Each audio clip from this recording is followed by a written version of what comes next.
अस्सलामु अलैकुम वरहमतुल्लाहि वबरकातुहू। अल्लाहुम्मा रब्बि इश्रह ली सदरी व यस्सिर ली अमरी वहलुल उक़दतम मिन लिसानी यफ़क़हू क़ौली।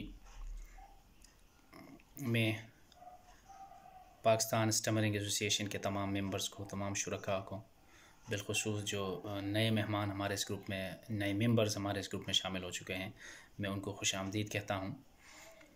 और मैं आप लोगों को यहाँ पर ही बताता चलूँ कि मैं अपने गुज़िश्ता वीडियोज़ के अंदर, जिनको मैं अपलोड कर चुका हूँ ऑलरेडी, हमने उसके अंदर स्टमरिंग के हवाले से, हकलापन के हवाले से, उसके हर्फ आगाज़ जहाँ से फाउंटेन, उसका मंबा जहाँ से शुरू हो जाती है और किस वजह से शुरू हो जाती है, और फिर एक बच्चे की ज़िंदगी के ऊपर उसके क्या असरात रूनुमा होते हैं, और फिर उस चाइल्ड के जो फैमिली मेम्बर्स होते हैं वो उस इश्यूज़ को किस अंदाज में लेकर आगे जाते हैं, इन सब के ऊपर हम ऑलरेडी बात कर चुके हैं। तो आज हम जो चारों एस्पेक्ट्स हैं, उसके जो चारों पहलू हैं, उन सबको मिलाकर थोड़ा सा डिटेल से इसके ऊपर बात करेंगे। और मैं उम्मीद करता हूँ कि जितने लोग इस वीडियो को देखेंगे वो सब इससे अहसन तरीक़े से, बतरीक़े अहसन मुस्तफ़ीद हो जाएंगे और यकीनन उनके काम आएगा, जो कि एक सदक़ा जारिया है। सबसे पहली बात यह है कि ये स्टमरिंग जो है, बेसिकली ये कोई बीमारी नहीं है। ये ऐसी बीमारी नहीं है कि आप इसके लिए बाकायदा किसी मुआलिज के पास जाओगे, किसी डॉक्टर के पास जाओगे, वो आपके इस बीमारी का रेगुलरली इलाज करेगा। ये ऐसा नहीं है। ये एक मेंटली डिसऑर्डर है और ये एक कम्युनिकेशन डिसऑर्डर है। इसके अंदर एक इंसान को, एक मुतासिर शख्स को ख़ुद अपनी मदद आप करनी होती है। और जो लोग स्टमरर नहीं हैं, जो हकलापन का शिकार नहीं है, वो हमारी इन फीलिंग्स को, इन बातों को कभी भी समझ नहीं पाएंगे। वो स्टिल इसके ऊपर जो मजाक हमारे ऊपर उड़ाते आए हैं बचपन के ज़माने से, वो अभी भी इस चीज़ को इसी अंदाज़ में लाइट लेते हैं। हालांकि एक स्टमरर को पता होता है, उसको अंदाज़ा होता है कि वो किस मसाइब, मुश्किलात और एहसास महरूमी के ज़िंदगी से होके गुज़रता है। बहरहाल मैं अपनी ज़िंदगी को अगर ले लूँ, जिस वक्त मेरी स्कूल की ज़िंदगी थी, उस वक़्त मुझे एहसास नहीं था कि जिस अंदाज़ में मैं रुक रुक के बोल रहा हूँ, चलो वक्ती तौर पर मैं एक हिसाब से अपने लाइफ को कट कर रहा हूँ, अपने लाइफ को स्पेंड कर रहा हूँ। लेकिन मुझे क्या पता था कि जब मैं एक प्रैक्टिकल ज़िंदगी में मैं इंटर हो जाऊँगा, तो वहाँ जाके बहुत सारे मौक़े के अंदर मुझे महफ़िल में जाके, मुझे जिरगों में जाके, मुझे ऑफ़िस में जाके, मुझे प्रेजेंटेशंस के अंदर अपनी बात को रवानगी के साथ, एक क्लियर प्रोग्रेशन के साथ, एक कंसिस्टेंसी के साथ, एक फ्लुएंसी के साथ लोगों के सामने रखना होगा। तो उस वक़्त मेरी क्या पोजीशन होगी और मेरी क्या कंडीशन होगी, इन चीज़ों का मुझे एहसास नहीं था। और जब मैं अपने स्कूल की ज़िंदगी से आगे जाके, जब मैं कॉलेज की ज़िंदगी में मैं इंटर हो गया, तो मुझे पता चला कि this is a very big problem for me, and I am completely different person from others who are not stammerer। और ये बात करना ये एक अल्लाह ताला की तरफ से दिया हुआ एक ऐसा दौलत है, एक ऐसी नियामत है, जिसकी कदर आप हकलापन का शिकार एक आदमी से पूछो, एक स्टमरर से आप इसके बारे में पूछे कि रवानगी के साथ बात करना, अपने इल्म के हिसाब से, जितना इल्म अल्लाह ने आपको दिया है उस इल्म के हिसाब से बात करना रोज़मर्रा की ज़िंदगी में, अपनी डेली लाइफ में, ये कितना मुश्किल काम होता है। एक छोटी सी एक बात को अदा करने के लिए एक हकलापन का जो मरीज़ होता है, पता नहीं उसको किन किन मुश्किलात से दो चार होना पड़ता है। और जो लोग स्टमरर नहीं हैं, उनको ये पता नहीं होता कि ये बात करना अल्लाह की तरफ से ये कितनी बड़ी नियामत है। तो हम यहाँ से आगे अपने मुद्दाई की तरफ जाते हैं, अपने टॉपिक की तरफ जाते हैं। ये हकलापन जो है, ये एक हेजिटेशन है, ये एक डर है, ये एक खौफ है। इसको किसी तरीके से भी अपने अंदर से उसको खींच के बाहर फेंकना है। अपने अंदर कॉन्फिडेंट नाम की जो चीज़ है, ख़ुद एतमादी नाम का जो चीज़ है, इसको अपने वजूद का हिस्सा बनाना है। और आपने इस बात को तय करना है कि अब मैं बड़ा हो गया हूँ, अब मैं एक मैच्योर इंसान हो गया हूँ, और मैं अपने दिमाग की तरफ से आने वाले नेगेटिव सिग्नल्स को एक्सेप्ट नहीं करूँगा। वो जो नेगेटिव सिग्नल्स हैं वो प्रोलॉन्गेशन ऑफ वर्ड्स बनते हैं, रिपीटेशन ऑफ वर्ड्स बनते हैं, जिसकी वजह से आपका फेस स्ट्रक्चर अक्सर चेंज हो जाता है, जो कि awkward लगता है। फॉर एग्ज़ाम्पल, एक आदमी सिंपली उसको कहना होता है पाकिस्तान, जब आप पप पप पप पप करके आप रुक जाएंगे तो फिर डेफिनेटली आपकी जो पर्सनैलिटी है वो लोगों के सामने कितनी मुतासिर होगी, और लोग आपके ऊपर तंज करेंगे, और लोग आपको नेगलेक्ट करेंगे, आपको अवॉइड करेंगे और आपको इग्नोर करेंगे, और वो यकीनन ये सोचेंगे कि यार ये आदमी ठीक से बात नहीं कर पा रहा होता है, तो उसको हम अपने हल्का अहबाब में, अपने ग्रुप में, अपने टीम में, अपने पार्टी में शामिल करके इसको क्या करेंगे। हालांकि जिन लोगों को मैं जानता हूँ जो स्टैमरर हैं, यकीन करें वो बड़े नफीस और बड़े ज़हीन और बड़े काबिल किस्म के लोग होते हैं, लेकिन प्रॉब्लम उनका ये होता है कि वो किसी भी छोटे से छोटे बात को मुदल्लल करके उसको लोगों के सामने नहीं रख पाते हैं। सबसे बड़ा प्रॉब्लम इसमें ये होता है कि फॉर एग्ज़ाम्पल आप किसी से बात कर रहे हैं, या आपके सामने इंटरव्यू का कोई एक मरहला है, तो उसमें जाके आपकी बात का वो पहलू जहाँ पे आके आपने अपना जो आपका पैगाम है वो आप किसी को देना चाहते हैं, प्रॉपर्ली अपने पैगाम को आप किसी तक पहुंचाना चाहते हैं, अपनी बात के उस हिस्से में आके जहाँ पे आके आपकी बात का जो सेंट्रल मैसेज था जो आप किसी को देना चाहते थे, उसमें आके आप अटक जाएंगे, उसमें आके आप स्टॉप हो जाएंगे, आप उसमें आके रुक जाएंगे। तो इसका मतलब ये होगा कि पिछले आपने जितनी भी एक लंबी स्पीच आपने की, उसके मंतकी अंजाम में आके आप रुक गए, तो इसका मतलब ये हुआ कि आपके बोले हुए तमाम अल्फाज हवा में चले गए, वो किसी के ऊपर असर ही नहीं वो किसी के ऊपर असर ही नहीं कर रहे थे। आप ऐसे ही बोल रहे थे, आप बकवास कर रहे थे, आप ये कह सकते हैं, क्योंकि जो आपका सेंट्रल मैसेज था उसमें आके आप अटक गए। तो सामने वाला जो आदमी है, वो चाहे कोई भी हो, वो आपका बॉस हो, वो आपका बेटा है, वो आपका वालिद है, वो आपकी बहन है, वो आपका भाई है, वो कुछ भी नहीं समझ पाएगा। तो जो जितने भी स्टैमरर हैं, मैं आप लोगों को आज यहाँ पर ये पैगाम दे दूँ कि आप लोग सबसे पहले एक काम करें। वो काम आप लोग ये करें कि अपने रोज़मर्रा ज़िंदगी में जिन जिन अल्फाजों को इस्तेमाल करके हम लोग बात कर रहे हैं, हम सब जो बातें हम कर रहे हैं, ये सारे अल्फाजों का एक मजमुआ है। ये सारे अल्फाज ही तो हैं जिनसे इंसान जिनको मिला के बात कर रहा होता है। तो उन अल्फाज में सारे अल्फाज एक स्टैमरर के लिए प्रोनाउंस करने में मुश्किलात पैदा नहीं करते हैं। सारे अल्फाज ऐसे नहीं होते हैं। According to a report presented by bridge stammering association, 2, 3, 4, 5 आखिरी 5 अल्फाज, कम से कम एक लफ्ज़ इंसान की ज़िंदगी में ऐसी होती है, बिलखुसूस हकलापन का जो शिकार होता है उसकी ज़िंदगी में ऐसे होते हैं जिसको प्रोनाउंस करना इंसान के लिए मुश्किल हो जाता है। और अब आपके जहन में ये बात आएगी कि यार अगर एक लफ्ज़ वो अदा नहीं कर पा रहा होता है, एक लफ्ज़ उसके लिए मुश्किल है, तो फिर वो अटक क्यों जाता है। चलो एक ही लफ्ज़ तो है, तो एक लफ्ज़ से क्या इतना ज़्यादा फ़र्क पड़ता है कि इंसान बीच में स्टॉप हो जाता है, वो रुक जाता है, उसकी सांस से उसके साथ नहीं देते, उसका ब्रेन उसका साथ नहीं देता, और उसके ये स्कल्स जो हैं ये उनके साथ नहीं देते हैं, और टंग उसका जो ज़बान है ये उसका साथ छोड़ देता है एक लफ्ज़ की वजह से। तो इसका मिसाल मैं आपको ये दे दूँ कि फ़ॉर एग्ज़ाम्पल अगर कोई आके आपको ये इन्फॉर्म करे, आपको ये बता दे कि आप जिस स्ट्रीट से हो के आप अपने ऑफ़िस की तरफ जाते हैं, अपने दुकान की तरफ जाते हैं, अपने घर की तरफ आते हैं, तो वहाँ एक घर है और उस घर में एक कुत्ता है, और ये कुत्ता बड़ा जो है ना ये ख़तरनाक है, और ये राहगीरों के ऊपर, मुसाफिरों के ऊपर ये हमलावर हो जाती है और मुसाफिरों को ये काटता है ये कुत्ता।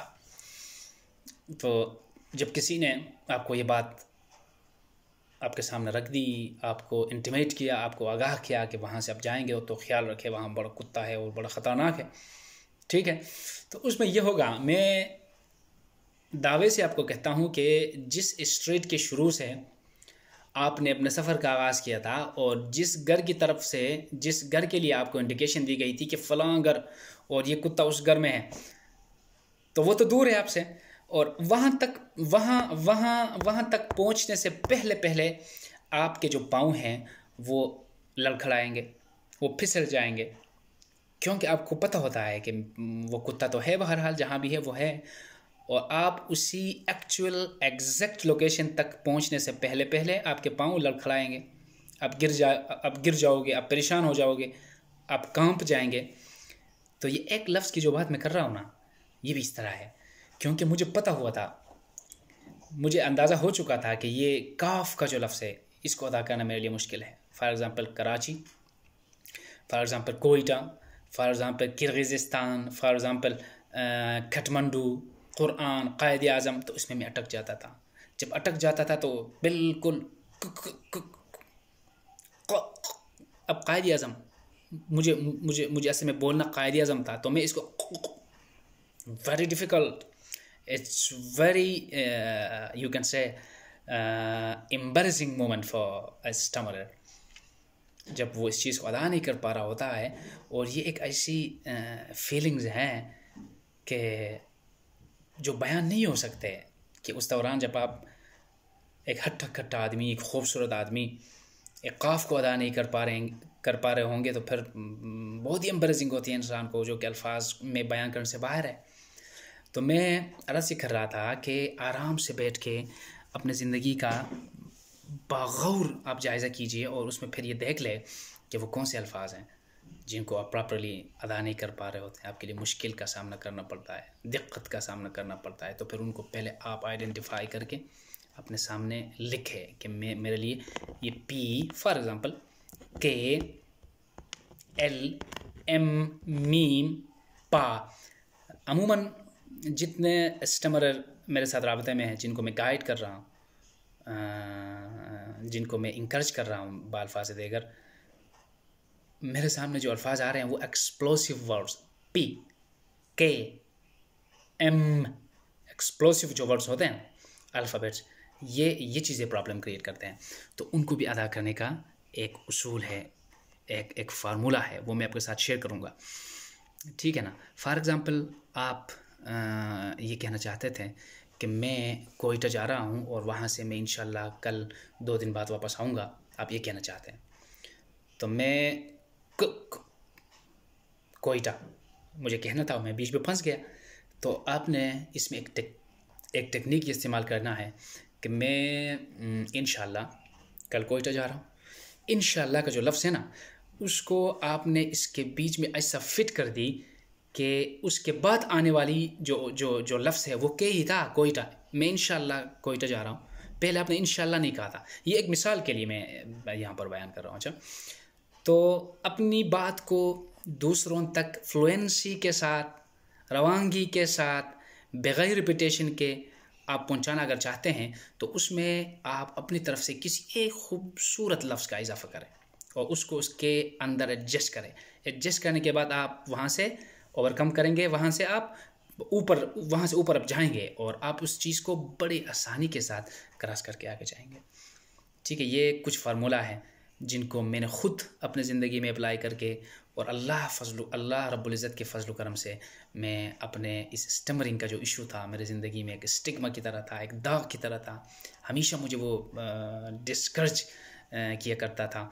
आज मैं आप लोगों के सामने बात कर रहा हूँ और कंसिस्टेंसी के साथ में बात कर रहा हूँ और रवानगी के साथ में बात कर रहा हूँ। तो इसका मतलब है कि अगर ये सारे फार्मूले, ये सारे तौर तरीक़े मेरे ऊपर अगर इम्प्लीमेंट हो सकते हैं, तो वो किसी दूसरे इंसान के ऊपर भी इम्प्लीमेंट हो सकता है। एक बात। दूसरी बात ये है, मैं पहले भी अपने एक वीडियो के अंदर इस बात को मैंने एक्सप्लेन किया था कि ये इंसान, हम जो है ना, हम सारे इंसान हैं, हम बड़े सेल्फिश हैं, हम बड़े ख़ुद अर्ज़ हैं, और हम हमेशा ये चाहते हैं कि कोई भी काम हमारे लिए अगर वो फ़ायदेमंद है तो वो बस अनान फनान वो हो जाए और उसमें टाइम ना लगे और हम कोई मेहनत नहीं करेंगे। देखो, इसमें असल में बात ये है ना कि एक स्टमर जो होता है वो एकदम नहीं होता, ये एक डेवलपमेंटल प्रोग्रेस है। ये इंसान की ज़िंदगी में सरायत कर जाता है, ये इंसान की ज़िंदगी में मज़ीद मुस्तहकम हो जाता है, पुख्ता हो जाता है, उसकी ज़िंदगी का एक इंटीग्रल पार्ट हो जाता है। That's a habit. ठीक है ना। अभी 10, 15, 20, 25, 30 साल तक आप स्टमर रहे हैं, हकलापन का शिकार आप रहे हैं, तो इसका मतलब है कि ये जो चीज़ है ये एक भूत की तरह आपकी ज़िंदगी का हिस्सा बन चुका है ना। तो 25 साल की एक आदत को आप अनन फनन नहीं निकाल सकते हैं, लेकिन आप उसको निकाल सकते हैं। ठीक है, आपके पास बड़ा एक इफ़ेक्टिव जो है ना एक वे है, जिसको मैंने उसको ईजाद किया है, मैंने अपने ऊपर उसको अप्लाई किया है। और उसको अप्लाई करने के बाद मैं ये चाहता हूँ कि जितने लोग हमारे मुल्क में रहते हैं और दूसरे ममालिक के अंदर रहते हैं, और मुझे पता है और मेरा गालिब गुमान है कि वो बड़े एहसास कमतरी और मुसीबत का एक ज़िंदगी वो गुजार रहे हैं, तो मैं इसलिए जितने एक्सपीरियंसेस और जितने मुशाहिदात और जितने ऑब्जर्वेशंस मेरे अपने हैं, मैं इनको आप सबके साथ शेयर करूं ताकि मुझे सुकून मिल जाए और अल्लाह मुझसे राज़ी हो। सबसे जो इम्पोर्टेंट बात है वो ये है कि खुदा मुझसे राज़ी हो। और मैं जब अल्लाह के सामने हाज़िरी दूंगा तो मैं बड़े फ़ख्र के साथ ये बताऊंगा कि या अल्लाह, जो इल्म आपने मुझे दिया था उस इल्म को इस्तेमाल करके मैंने सबसे पहले अपना मसला मैंने हल कर दी, और इसके बाद मैंने उस इल्म को अहसन तरीक़े से उन लोगों तक पहुंचाई जिनको ज़रूरत थी। अब डिपेंड करता है आप लोगों के ऊपर कि आप किस तरह मेरी इन बातों को गौर से सुनते हैं। और फिर जो फार्मूला मैं आप लोगों को एक्सप्लेन पहले भी इसी स्टमरिंग एसोसिएशन के पेज के ऊपर मैंने किया है, और बाद में भी इंशाअल्लाह मैं अल्लाह से दुआगू हूँ। मैं अल्लाह खुदावंद करीम से मैं दुआ करता हूँ कि अल्लाह मुझे इस्तिकामत, इस्तिताअत और मुझे ताकत अता करे कि मैं इसी तरह आप लोगों के साथ राबिते में रहूँ और आप लोगों के साथ अपनी ज़िंदगी के जो मुशाहिदात हैं, जो मेरी सक्सेस स्टोरी है, वो आप लोगों के साथ शेयर करूं, ताकि आप लोग भी इस एहसास महरूमी का शिकार वाली जो ज़िंदगी है यहाँ से बाहर निकल कर आप लोग प्रैक्टिकल लाइफ में आके अपने अपने ज़िंदगी को अपने अपने अंदाज में जी सकें और एक कामयाब ज़िंदगी जी सकें। और ये बात आप लोग अपनी ज़िंदगी से आज ही डिलीट कर दें, आज ही निकाल दें कि आप किसी से कम नहीं हैं। आप किसी से कम नहीं हैं। अगर आप स्टिल ये सोच रहे हैं कि I am stammerer, I am unable to do anything and my life is very scared and is very boring and is very, अपने आप को पता नहीं हम क्या क्या समझते थे। जिस चीज़ को मैं अपनी ज़िंदगी के लिए स्टिग्मा समझता था, एक दाग समझता था, और अकेले ज़िंदगी में, अपने तन्हाई की ज़िंदगी में मैं रोता था कि आखिर मेरे पास इतना इल्म है और मेरे पास एबिलिटी है, मेरे पास विज़न है, लेकिन मैं बात नहीं कर पा रहा हूँ लोगों के सामने, तो इसको मैं क्या करूँ। मैं इस तरह सोचता था।